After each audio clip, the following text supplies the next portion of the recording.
dedicated to Eastern and Southern Kentucky. This is WYMT Mountain News Weekend Edition. Good evening, I'm Keaton Hall. President Biden is departing for a 5-day European tour, the focus of which will be NATO's annual summit taking place in Lithuania. All of it against the backdrop of the U.S. announcing they will send cluster munitions to Ukraine. CBS News correspondent Christian Benavides reports. Amid the carnage in Ukraine, President Vladimir Zelensky has been lobbying hard for NATO membership, something President Biden said is currently not in the cards. I don't think it's ready for membership in NATO. I don't think there is unanimity in NATO at this moment, in the middle of a war. The U.S. has agreed to send cluster munitions to Ukraine. The move is controversial because of the threat to innocent civilians. The weapon has been banned by over 100 countries. Cluster munitions break up like a firework midair, dropping smaller bomblets across a large region, which can remain underground for years and could explode long after war. There is nothing controversial about it. We are fighting on our territory, brutal enemy. Ukraine's ambassador to the U.S. told Margaret Brennan on Face the Nation that Ukraine will responsibly use the weapons and vowed not to use them in civilian-populated areas. Both Russia and Ukraine have been accused of using them during the war. The topic has caused division on the Hill, even among fellow Democrats. I'm hoping that the administration would reconsider this because these are very dangerous bombs, they're dangerous weapons, and this is a line that I don't believe we should cross. It's the Ukrainians who are asking to be able to use these on their own soil. Ukraine is also running out of ammunition, which Mr. Biden said weighed into his decision to provide the cluster bombs. Christian Benavides, CBS News. President Biden's 5-day trip to Europe begins in the UK before heading to the NATO summit in Lithuania. The president will also stop in Finland. That country became the newest member of the NATO alliance earlier this year.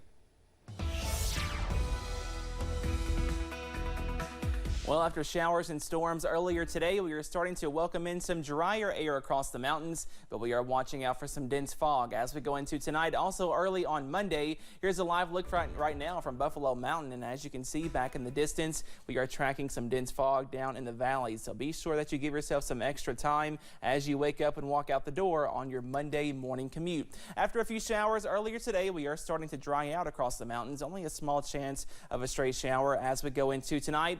As that front continues pushing off to the east, we are tracking that area of high pressure over western Kentucky, and that will continue pushing off into our direction and bring some drier air as we go into tonight, also into your Monday. Those temperatures upper 60s and lower 70s, 71 for Jackson, 70 in Somerset, down to 69 for Pikeville, also in Manchester. We do fall into the lower 60s as you wake up on Monday. Once again, watching out for more of that patchy fog late tonight, also early on Monday, and most of us are dry tonight, and we stay dry on Monday, Tuesday, and Wednesday. All those details coming up in just a few minutes. Keaton. Thank you, Cameron. Former Tennessee Senator Roy Herron has died. He was life-lifted after a jet ski crash on July 1st. The former senator spent nearly 3 decades at the state capitol during his time as a politician. He was a representative and senator before he served as the chairman of the state's Democratic Party from 2013 through 2015. Many farmers in eastern Kentucky are still recovering from the July 2022 flood. Farmers lost most or all of their crops as a result of flooding. Now, after almost a year, Jennifer Weber with Community Farm Alliance says markets are starting to see a steady increase of produce again. A lot of farms are back in operation. They may not have all of their infrastructure back yet, but they're raising crops. They're raising their cattle, their sheep, their goats, whatever the case may be. Weber also gave credit to the resiliency of farmers in the area. For a big reason, production continues to increase. A prominent figure in the Lexington community passed away last weekend. Melody Brooks Clark was the first African American to win a national ventriloquist convention. She also created many pieces of art and was involved in the community. She lived in Lexington and attended Bryan Station High School. Her family remembers her for her art, talents, and most importantly, her loving heart. Whenever I saw her, she could bring joy. On a sad moment, on a day, we could talk about anything. We might be sad, but I knew through it all, it would end in love. Celebration of Life for Melody Brooks Clark will be held on Saturday, July 15th at First African Baptist Church. Times of the service can be found on this story on our website, WYMT.com. A new park in Louisville neighborhood will honor the life and legacy of a pioneering Louisville attorney and civil rights champion, Alberta Jones. Alberta Jones was Kentucky's first female prosecutor. She led a campaign that forced Louisville's city government to hire more black employees. She also helped register thousands of black voters. Now, a park has been dedicated to her service. The Alberta O. Jones Park will have walking paths, a park lawn, and several other features.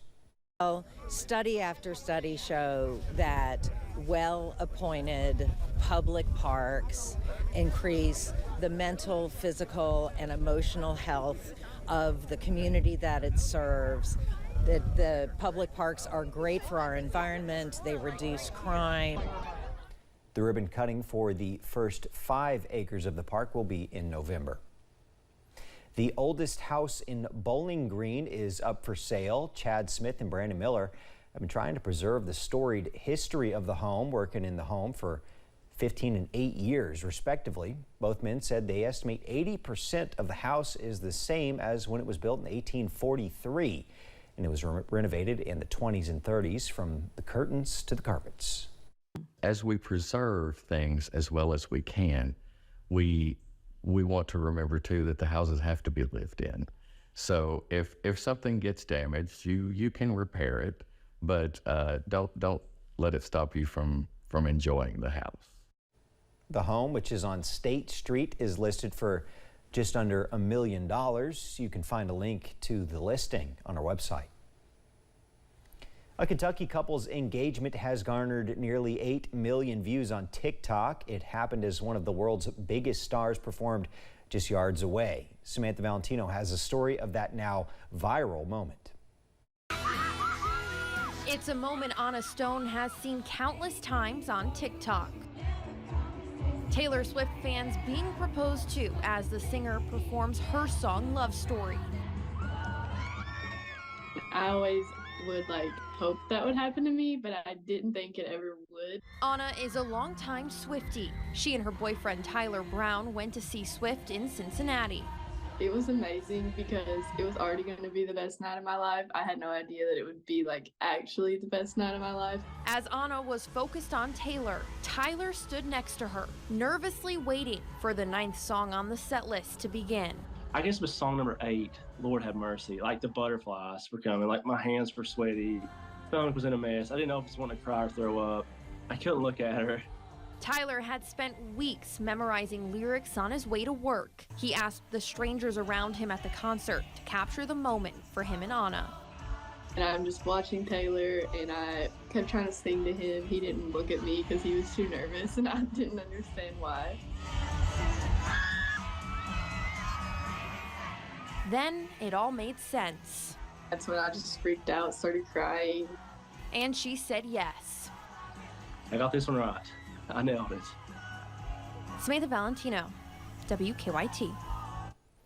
Couple says they're planning to elope, but will figure out a way to incorporate the song Love Story somehow.